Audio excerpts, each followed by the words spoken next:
Oh man, life is good right now. Just trying to get over the year we had in 2020, bringing all the energy into 2021, the energy of, having fun and getting business done, taking care of business, that type of thing. Chronic the MC, sort of me, but he's not. But he is the best version of me, the lyrical me, the thinker, the artist, here to just provide some type of value for the people. So, MC stands for a lot of different things. Music creator could be one example. But, I like that. yeah, I play with those initials a lot, kind of how, Weezy had the Weezy F. It stood for everything he wanted it to stand for. I like to get creative. I might throw some lyrics out there too to explain into the name a little more. Of course, Quranic, they come from my first given name, Quran. And, kind of a name that I got from my religious background, being my parents was Muslim. So that's from the holy book. And I just kind of try to take culture, how I was raised, everything, who I am, that kind of persona, and just live up to it in life, in the music, stuff like that.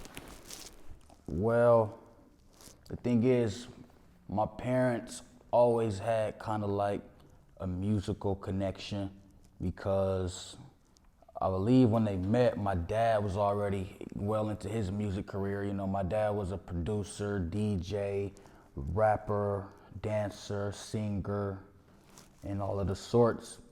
And he went through, some of the trials and tribulations of pursuing that career, bad deals, bad management, scams, and he was signed to record labels that had mishandled his career, which ultimately led him to, where he got to and what he taught me about coming into the industry and dealing with people that could hinder you if you don't do good business. So, and my mom, she from day one, she loved Prince, Michael Jackson.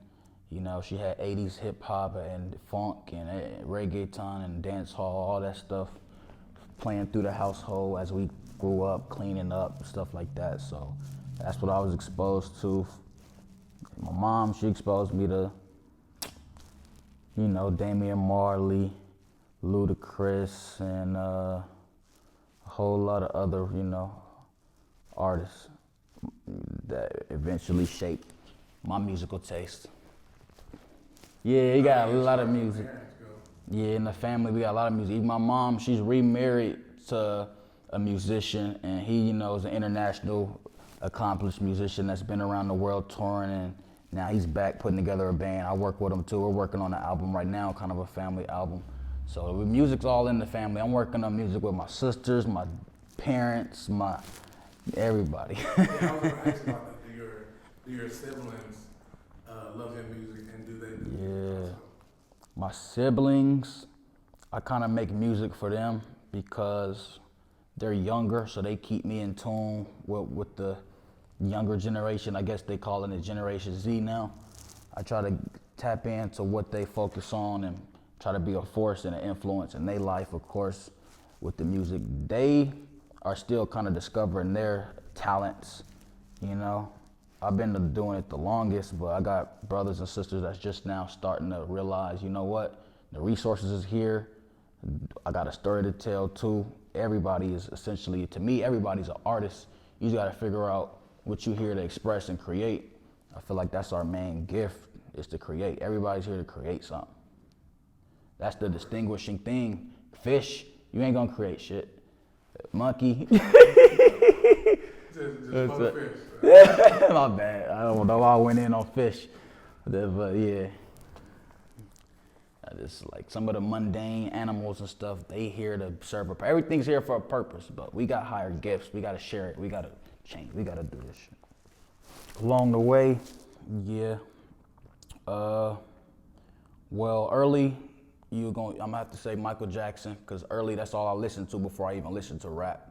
And then when I started getting into rap, I got into, after I was listening to like Michael Jackson and different stuff like from like 80s Motown, then I went into like dance hall and reggae. That's what my mom and dad listened to. Bob Marley, all the Marleys. I listened to mainly the Marleys and different reggae artists, but I still wasn't really into rap yet. Then my older sister, she kind of put me on to Lil Wayne, Eminem, and that was my introduction right there. So I went on to, start appreciating artists like Kanye West, Lupe Fiasco, Drake, Kendrick Lamar, and Childish Gambino, Kid Cudi. It's a lot of artists that along the way just kind of helped me find my place, so B.O.B., one of my main niggas, yeah. It's a lot of them. Andre 3K, Outkast, Mos Def. My mom, she liked Mos Def. She liked Houdini. She liked, my dad, he liked the Ghetto Boys and who else? Bunch of old school acts. Nas is one of the main influences. You named all legends, though. Yeah. That's a good background to be influenced off of. Yeah, for sure. Yeah, that was dope. Let me speak on that. It's actually, I just got into the new platform that's been going crazy on social media, Clubhouse. It's a good platform to meet people, talk to people, have conversations. And I was kind of new to Clubhouse when I got into a chat room with my guys, Bender World and a few other figures from Chicago. And I didn't even know Lupe was gonna be in the room. He ended up being in the room, and we was doing term-based questions about the topic of music industry, the relationship between artists and executives. So by the time my guy Bender was the moderator, he was controlling the room, he had to leave and do something, so he turned it over to Lupe. I guess he grew up with Lupe, they went to school or something, they had some kind of background, so he called Lupe in, and he's like, Lupe, take over the room for a second, I gotta go do something. When Lupe took over the room, I guess it was my turn to speak. I didn't even know. Lupe called on me. He was like, Brother Karan, you want to say something on the topic? So I kind of was like, damn, is this real? I turned my mic on real quick, and then there it was. We had a dope little conversation, damn near 10 minutes, just about, he was answering some of my questions about music industry and the value of music and different stuff. He dropped some gems, and other people was joining in, and we was talking to him. Then he got cut out. He was like, I want to say one more thing to Karan before I get out of here. And I'm like, what is it? Then his mic cut out, and everybody said they think either his phone died or he got a phone call or something. But that was cool though. One of my icons that I influenced by, I was able to talk to him, and he said my name, he knew where I was from. He asked me, I know you a rap artist by what you've been telling me. So he was like, where you from? I'm like, man, I'm from Dayton, Ohio. He's like, man, Dayton, I've been there, it ain't really shit to talk about other than, he said, ain't really shit there, is it? I'm like, you trying to bring something here, we trying to make it here. I'm like, it's a lot of history, a lot of hope. It is something here. Don't do us like that. And he was like, yeah. He was like, my man, he said, shout out to my man Dave Chappelle. He the only person I know that's out there holding it down. And I was like, yeah, Dave, he the nigga out here, but I was like, but pay attention. You're gonna see more out of Dayton, Ohio. Me. But yeah, that was dope. Yeah, that's how I started out the year, January 2021. Totally unexpected. A conversation with my idol, Lupe. And he was cool. He was a cool dude. He gave me the respect. People tried to jump in and cut it off, like, I want to talk to Lupe, hold on. And he was like, man, calm down. I'm talking to Karan right now. I ain't finished fully answering this question. Let's give the brother his respect. So I'm like, good looks, my man. Good looks. I'm standing there smiling like, Lupe, maybe you remember me one day. But I'm coming up there, Laser. Love always shines every time, remember to smile. We are lasers, not losers. I got that from Lupe. Whew, that was a blessed experience. I was back when I was in high school. The year was 2013, and they were throwing a concert together, and MC Lyte was basically the headliner. And I got an opportunity being in the poetry club at the high school to kind of put together something with the poets that I was with to kind of open up for MC Lyte. So we did that. It's on YouTube. It was amazing. My family came out. They loved it. And MC Lyte, she chopped it up with everybody beforehand, afterhand, backstage. And it was cool. I took a picture with her and we talked about stuff. But yeah, that was dope. Dope encounter. She's a huge icon, pioneering figure. I talked to another pioneering figure, Wise Intelligent. He's a pioneer in the 90s conscious hip hop figure that's been making waves since way back. But yeah, I could talk about that a little bit too. You know, one of my managers put me together when I was doing interviews. He had put me in the opportunity to interview Wise Intelligent. I ended up taking the audio from that interview and reworking it into a mixtape that I did called The Unlearning 2 mixtape. So yeah. I've been reaching out to, like, as far as online, I got relationships with Lil B. We be chopping it up back and forth sometime. I got his number. I might do a song with him. He said he'll do a verse for me for the low. So yeah, I just ain't took the opportunity yet if it's still an open offer. Other than that, B.O.B., I connected with him on live a few times, and like he shared me on his page. So that's somebody I feel like I need to like connect with, at least get a beat from him, a collaboration. That's one of my like favorite artists as well, a legend. Slept on. But yeah, Ab-Soul, TDE. I worked with his producer, his main in-house producer that works on all the Ab-Soul projects. I got a beat from him and we chop it up from time to time. And man, hopefully when I go out there to LA, we can connect some dots. But hey, we'll see. We'll see. Well, let me tell you a little bit behind that project.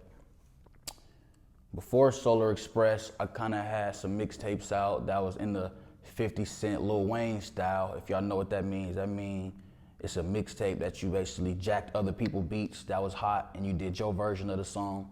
So I was big on doing that, but I'll make my version more of like a lyrical, positive, or a conscious version of whatever song I was doing. And then I was kind of in this box. People looked at me as, are you the lyrical, conscious rapper?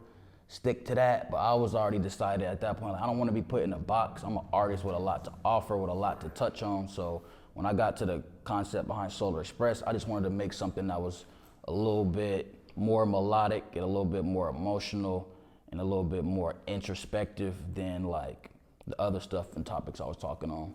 So my brother Jay, you know, he handled all the beats on there. I worked with him. He taught me how to use Fruity Loops. I've been working with him from the beginning. He make most of all my beats and stuff. And so he sent me like a beat pack. And I picked like my favorite beats that helped me kind of say what I needed to say at that point. Because coming into that project, Solar Express, I was dealing with a lot of different emotions that I want to express: depression, frustration, and that type of mode, but also like other stuff. So yeah, I tried to put it in there and get that off. So yeah, if I can remember, probably not, but I feel like I got out what I needed to get out and it was received well enough that, you know, I felt good to get that off and I was ready just to work on the next stuff. But yeah, I mixed that whole project by myself. I'm not the best mixer. I'm not proud of my mix. I just do it like that because it was cheaper, you know what I'm saying? I ain't gotta, you know, it was free. It's free, plus I gotta show myself what I'm capable of. Do your best, and then you just sit back and realize like where you could do better next time. So that was kind of just like an experiment, you know? Solar Express, I got, you know, my boys Spliff Gang on there.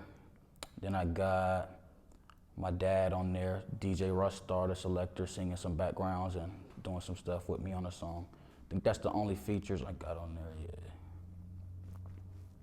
Okay. You said you were in the work because when you go onto a platform, it says that you feature the Spliff Gang members on every song. Yeah, y'all might notice that some of the information was distributed wrong, the credits with that album. So if you look on iTunes and Spotify, it might have the wrong credit information, and it even might say that Spliff Gang was featured on every song, and that DJ Rustar was featured on more songs than he was. So we still working on getting that fixed up and worked out. But yeah, I got 2 songs with features, the rest is me, and 2 skits, intro and a skit. And it was kind of me just, you know. The theme behind that was Solar Express. I'm supposed to be expressing the feelings, the true feelings from within my soul.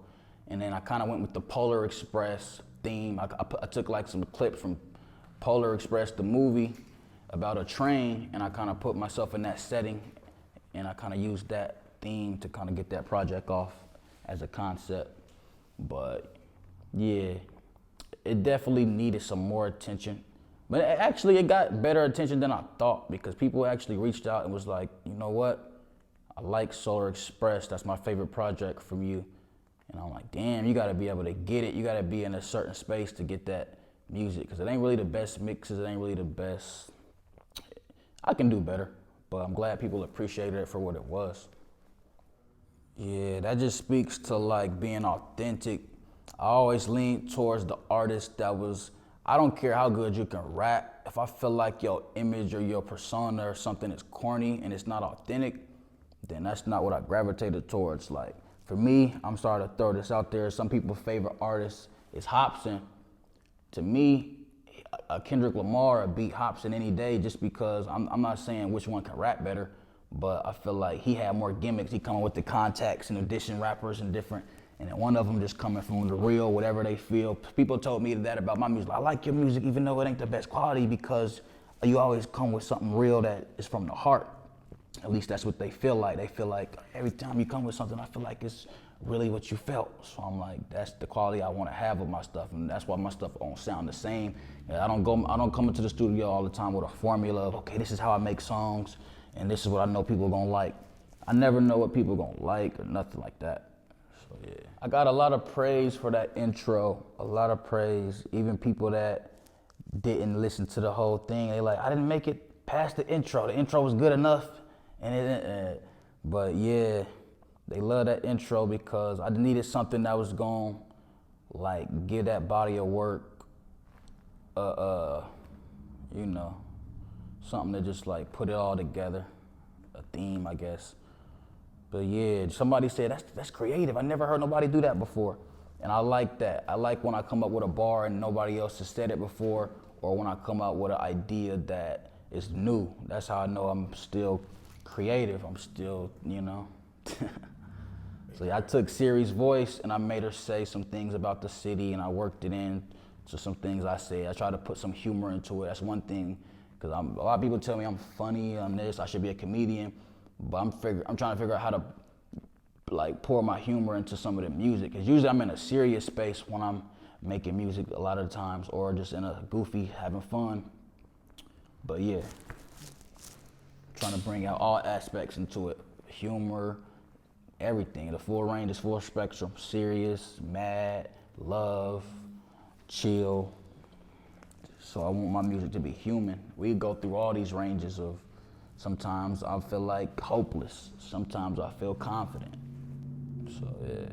I'm surprised you said Blow, because that's one of my favorite songs too, but I had a few people say that there was too much going on in that song, that they really wasn't rocking with it.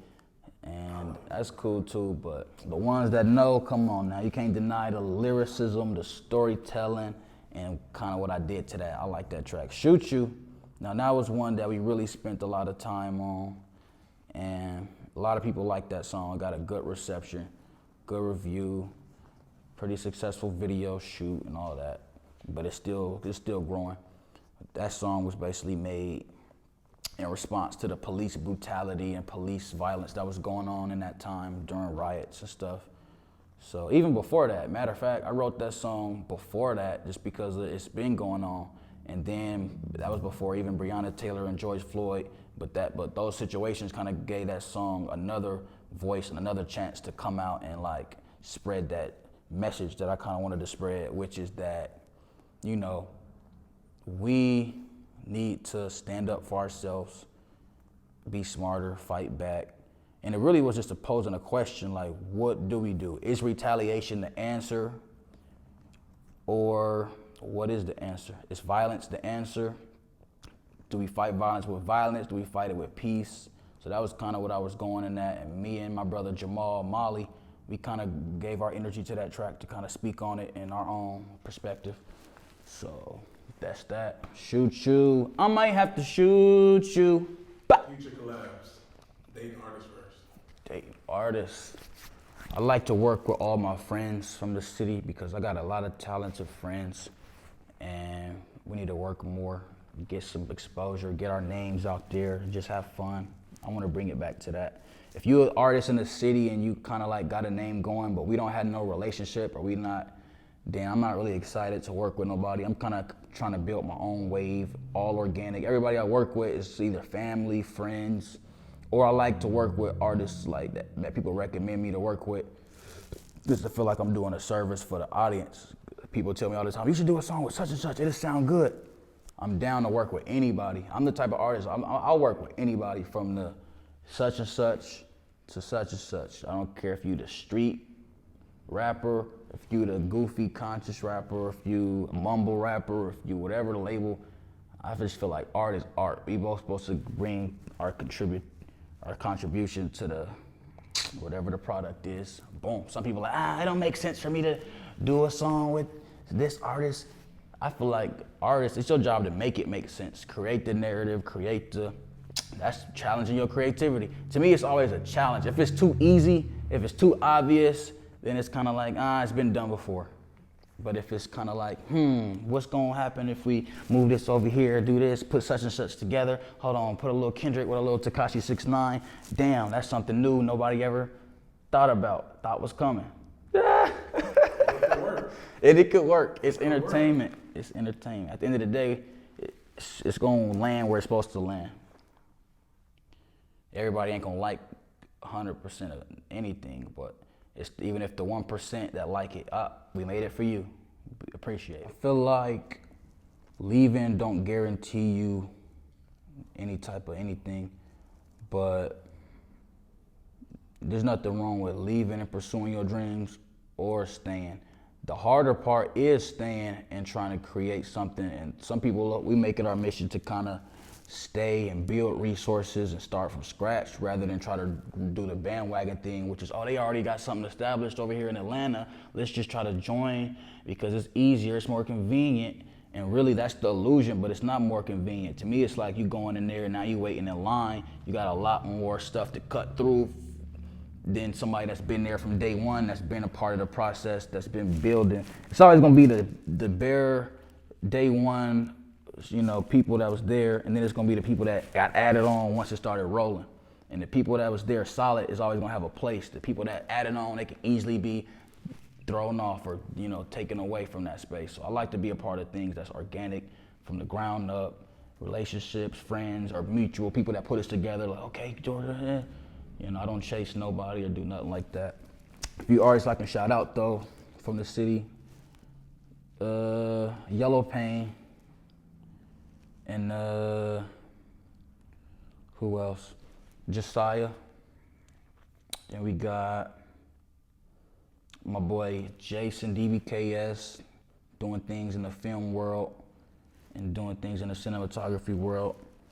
And Mike Lansky, R.I.P. Rest in peace, Lansky. It's a lot of people I can name, but yeah, shout out to my homies, my friends. I'm gonna do more songs with y'all, I don't want to start naming people because then I realize if I leave somebody out, then it's like, So y'all know who y'all are. If you rapping and we cool, we got work to do.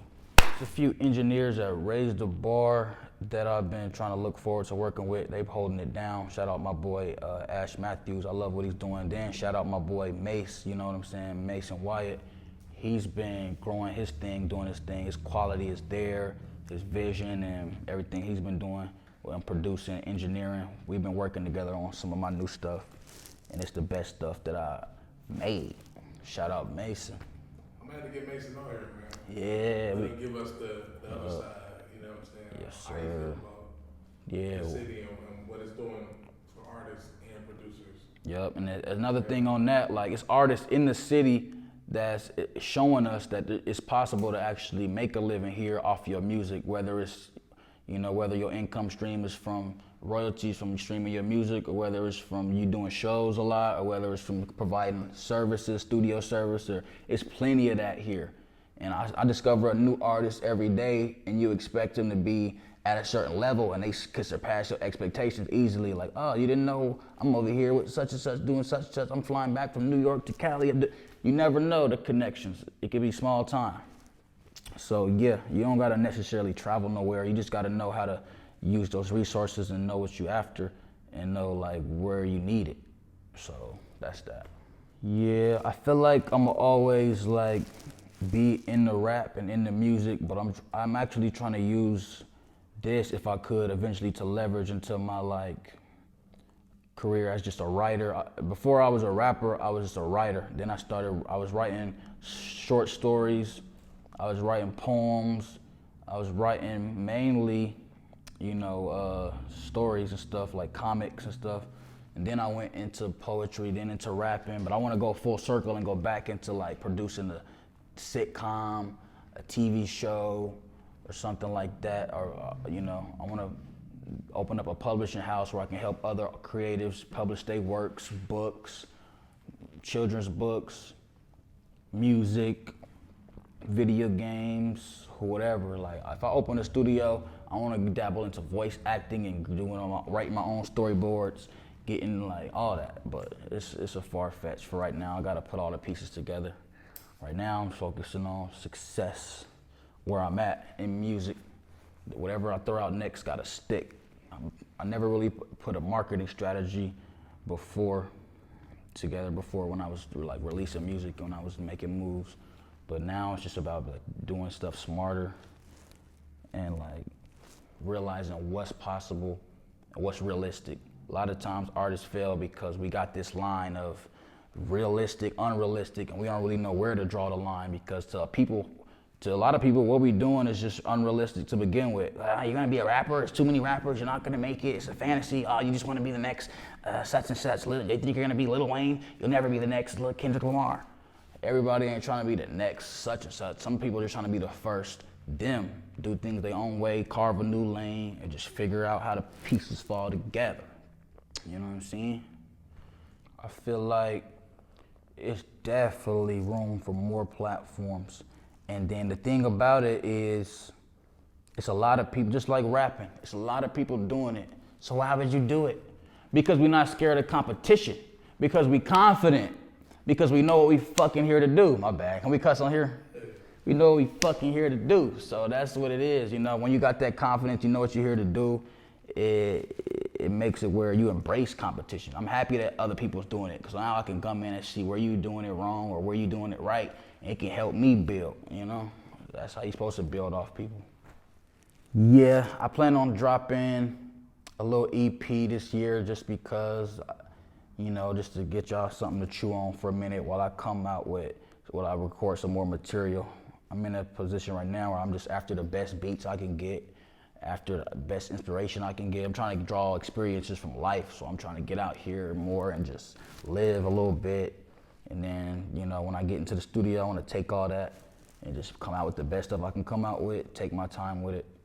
I'm almost there. I got a few singles, so I'm going to probably come out with a string of singles, and then the project is going to come after that. So, yeah.